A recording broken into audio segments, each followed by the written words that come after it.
আনতে হইব, টাকা দেন। কোনো টাকা টুকা নাই। 500 টাকা দেন, আজকে রোজ দেন। কাম শেষ করে যাইস, বিকেলে দেখা করিস। ভাই ঘরে বাজার নাইকা, বাজার করতে হইব, কিছু নাইকা ঘরের দ্বারে। চাইল মাল কিনতে হইব, আমারে আপনি 500 টাকা দেন, আজকে রোজটা দেন, আমি কিছু কিনবো। এলো 400। তাড়াতাড়ি কামটি শেষ কর। এই আজকে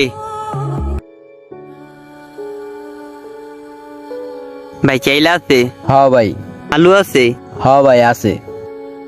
আচ্ছা আমার সব জায়গা থেকে 1 কেজি করে দেন তো, আর ওই জায়গা থেকে একটা মুড়ি দেন।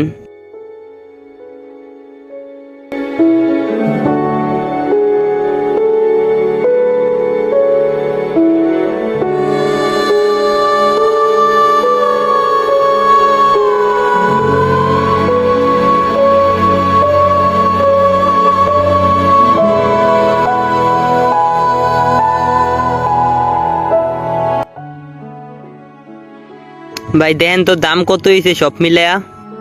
দাঁড়ান ভাই, ক্যালকুলেটরটা নিয়ে হিসাব করে দেখতেছি। আলু, পেঁয়াজ, আটা, মুড়ি সবকিছু মিলায় 750 টাকা হয়েছে। এত দাম কিনলে গা ভাই? কত কত ধরছেন? ভাই সবই ঠিকই ধরছি, জিনিসপত্রের দাম বেড়ে গেছে গা ভাই। দাম বাইরে গেছে মানে ভাই?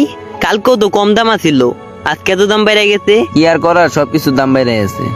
কি কইতে আছেন? মাথা মুথা ঠিক আছে আপনার? মাথা মতো সবকিছু ভাই ঠিক আছে, বাজারে সবকিছুর দাম বাড়তি ভাই এখন। কমে টমে রাখেন। মিয়া আপনি কই থাকেন? বাংলাদেশে কি থাকেন আপনি? টিভি দেখেন? কালকে যে সবকিছু জিনিসপত্রের বাজেট বাড়ছে দেখেন না এডি? আচ্ছা ভাই দেন আমারে, আমি কালকে হাজিরা পাইলে আপনার বাকি টাকারি দিয়া দিমু, দেন আমারে ভাই। হোক মিয়া, আপনার চিনি না, বাকি বাকি দেওয়া যাবে না, আপনি জান গা। নগদ টাকা নিতে পারলে আয়েন। হাই রে ভাই, বুঝছি এই দিন মজুরি কাম কইরা কিছু হইব না। এমনি দেশে যে অবস্থা, প্রত্যেক দিন খালি খাওয়ানোর দাম বাড়েই বাড়ে। কিরে কি হায় রে করতেছিস? কপাল রে। এদিকে আয়। ভাই আপনার কথা